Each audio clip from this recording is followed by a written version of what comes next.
conquête de la souveraineté passe avant tout par l'exploitation des ressources nationales au profit de nos populations.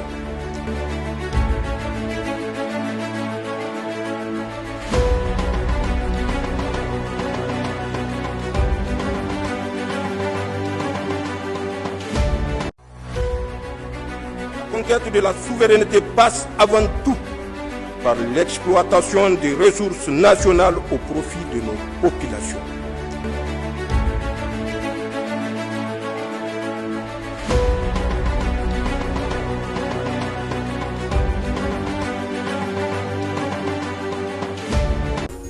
Mais avant, je vous donne lecture de ce message du président du CNSP, le général de brigade Abdrahmane Tchani, à M.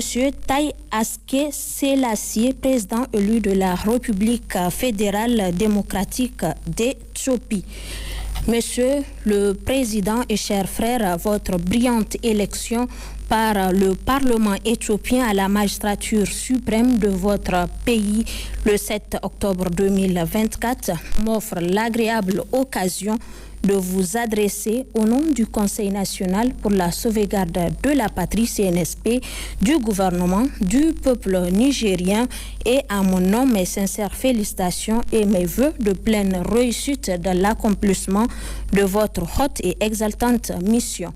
Le Niger et l'Éthiopie entretenant d'excellentes relations d'amitié, de fraternité et de coopération, j'ai la ferme conviction que votre impulsion et vos sages directives, elles se renforceront davantage à la hauteur des aspirations de nos deux peuples frères. Je forme également le vœu qu'ensemble nous relèverons les nombreux défis qui se posent à notre cher continent et travailleront à lui assurer dans la dignité et la souveraineté d'action la place qui doit être la sienne dans le concert des nations. À cet égard, votre riche expérience de diplomate chevronné facilitera à n'en point douter l'atteinte de nos objectifs. En vous renouvelant mes sincères félicitations et mon entière disponibilité, je vous prie d'agréer, Monsieur le Président et chers frères, l'assurance de ma très haute considération. Le ministre des Transports et de l'Équipement était en visite ce matin à l'aéroport international Diori Hamani de Niamey. Le colonel-major Salissou Mahaman Salissou et ses collaborateurs, en compagnie du personnel de l'ANAC, ont visité les différents services et sections de l'aéroport dans l'optique de s'enquérir des conditions de fonctionnement de ce dernier. Aïcha Ousmane Bawa et Issoufou Samaïla. Une image positive du pays à travers l'aéroport international Diori Hamani de Niamey par les prestations de services offerts avec en toile de fond l'accueil et le professionnalisme, tel est l'objectif poursuivi par la visite du ministre des Transports et de l'Équipement. Elle est donc une occasion pour le colonel-major Salissou Mahaman Salissou de s'enquérir des conditions de fonctionnement de cette vitrine du pays. Le ministre et sa délégation, accompagnés du personnel de l'ANAC, ont fait le tour des différents compartiments et services de l'aéroport. Du hall au poste de contrôle, celui du contrôle des passeports, à la galerie, la passerelle d'embarquement, la salle de tri des bagages en passant par le magasin de stockage. Une visite qui témoigne de l'engagement des autorités à l'amélioration du transport aérien au Niger, a déclaré le ministre devant le personnel de l'ANAC. L'aéroport international Diori Hamani, qui est l'un des 3 aéroports internationaux que compte notre pays et qui est le principal, reçoit tous les jours des visiteurs. Et c'est en moyenne autour de 3 000 à 4 000 passagers qui transitent ici chaque semaine. C'est donc la vitrine de notre pays. Les gens qui nous visitent, ce qu'ils voient ici, à l'arrivée, et ce qu'ils voient au départ, c'est ça qu'ils gardent de nous. Et donc, il y va de notre crédibilité de nous assurer qu'ils retiennent une image forte, importante au niveau de l'aéroport international Diori Hamani. Les techniciens doivent être les plus professionnels possibles, les plus chaleureux possibles. Autre préoccupation évoquée par le ministre est celle de la sûreté et de la sécurité. Les différents corps en service à l'aéroport doivent être vigilants en prenant conscience de la menace sécuritaire. Nous avons suivi tous ce qui s'est passé dernièrement chez nos voisins au Mali. Nous sommes dans une démarche. C'est irréversible. Cette marche-là de la Confédération de l'AES est irréversible. C'est parti. Nous avons sur la plateforme des agents de la police nationale. Nous avons la gendarmerie qui est là. Nous avons les douaniers. Et donc, tout ce beau monde qui est là est censé travailler en synergie. J'insiste sur cette coordination, sur cette collaboration entre les différents agents qui opèrent sur la même plateforme. Et donc, cette collaboration est très importante. Et aujourd'hui, on a la chance, sur la plateforme, il y a un directeur général de l'ANAC qui, en plus d'être pilote, est aussi militaire. C'est une chance de se retrouver tous ensemble de façon régulière, échanger, partager les informations et voir qu'est-ce qui peut être fait pour améliorer. Et amener chaque agent, quel qu'il soit là où il est, de prendre conscience de la menace. Elle est réelle.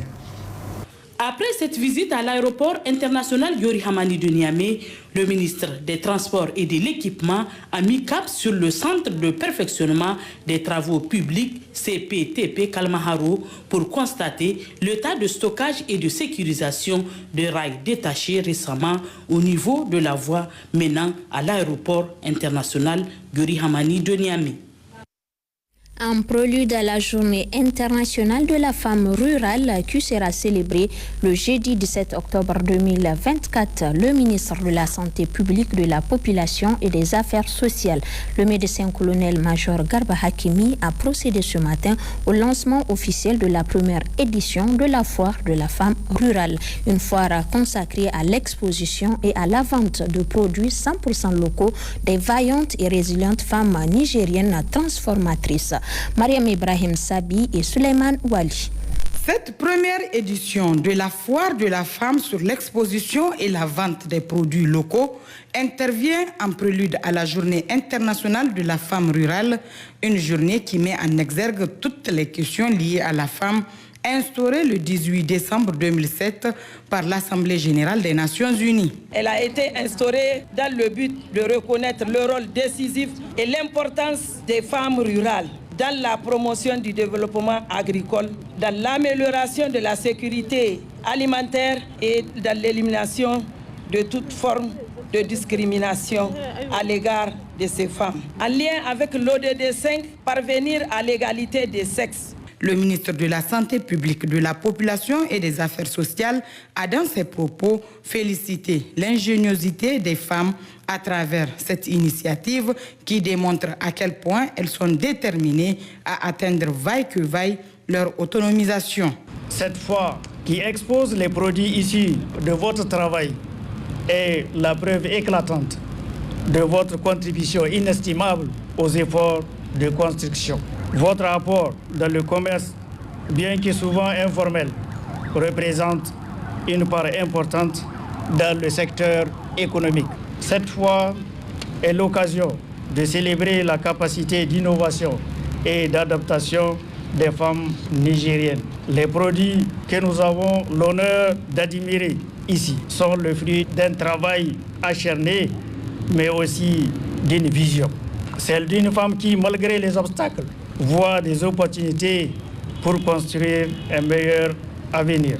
Le ministre n'a pas omis de rappeler les efforts des autorités de la transition dans le cadre de la promotion de la femme nigérienne. Les plus hautes autorités de ce pays, au premier rang desquelles le président du Conseil national pour la sauvegarde de la patrie, chef de l'État, le général de brigade Abdraman Chani, du Premier ministre, M. Mahaman Lamizen et l'ensemble du gouvernement, ne ménagent aucun effort pour promouvoir l'accès des femmes et des filles à l'éducation, à la formation professionnelle, aux technologies modernes et aux ressources financières indispensables à leur épanouissement. Le médecin-colonel-major Garba Hakimi a par la suite invité la population de Niamey et alentour à accompagner ces vaillantes femmes à travers la visite et l'achat de leurs produits afin d'encourager la consommation de nos produits locaux. Cette cérémonie a été sanctionnée par la visite des stands d'exposition par le ministre de la Santé publique, de la Population et des Affaires sociales et la délégation qui l'accompagne.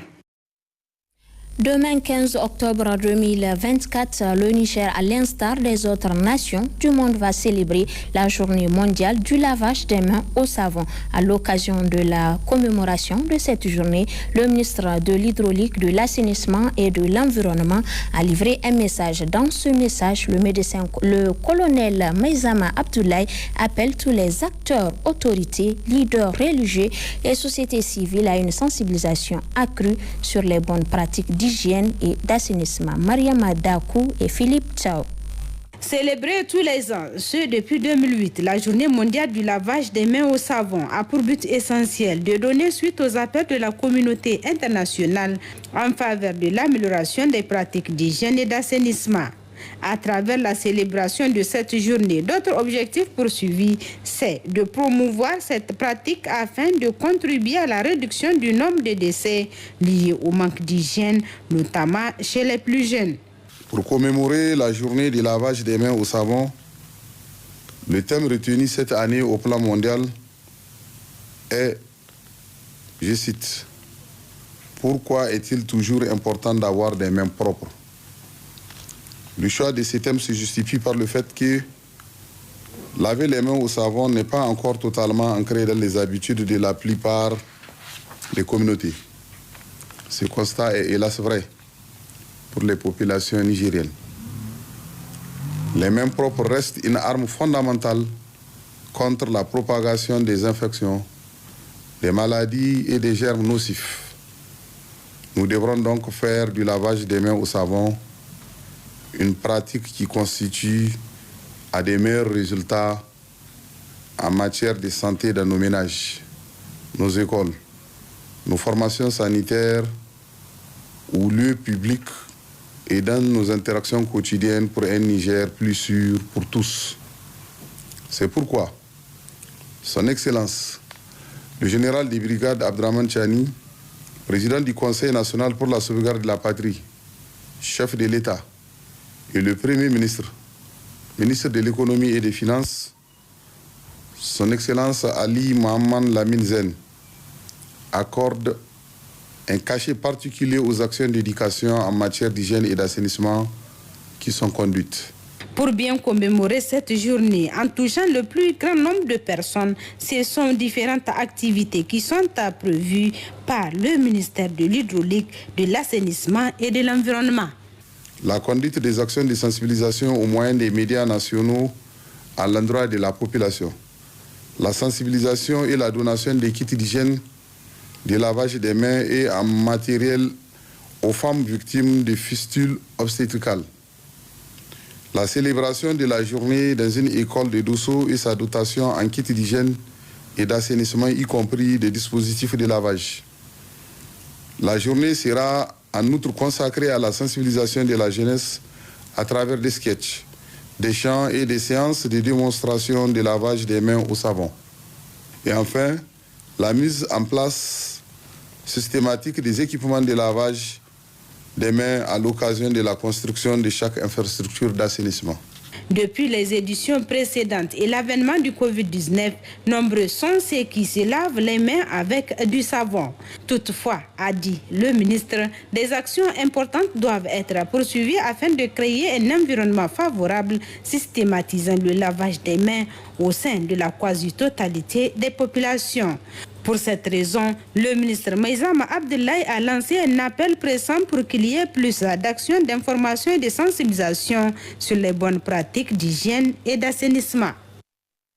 Le ministre de la Communication, des Postes et de l'Économie numérique a présidé ce matin à Niamey la cérémonie du lancement de la rentrée solennelle de l'École supérieure des sciences de la communication et des médias ESCOM au titre de l'année académique 2024-2025. Une rentrée officiellement lancée à travers une cérémonie grandiose organisée par l'administration de l'école marquant le début des activités académiques des anciens et nouveaux étudiants de la dite école Nayatoulaye Hassan et Assouman Sani Abdou.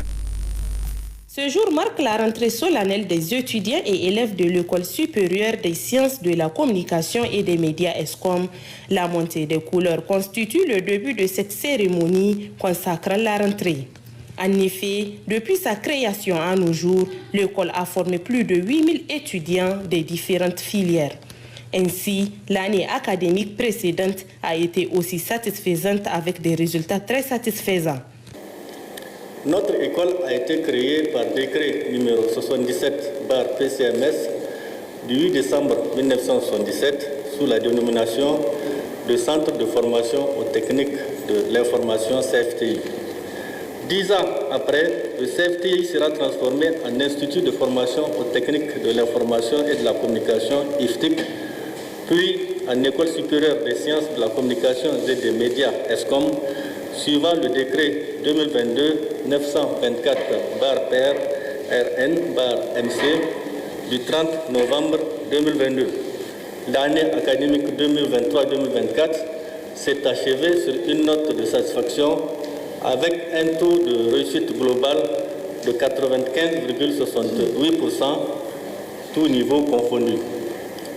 À l'issue du test d'entrée du 28 septembre dernier, nous avons enregistré 152 nouveaux étudiants et apprenants, ce qui porte l'effectif à 356 actuellement.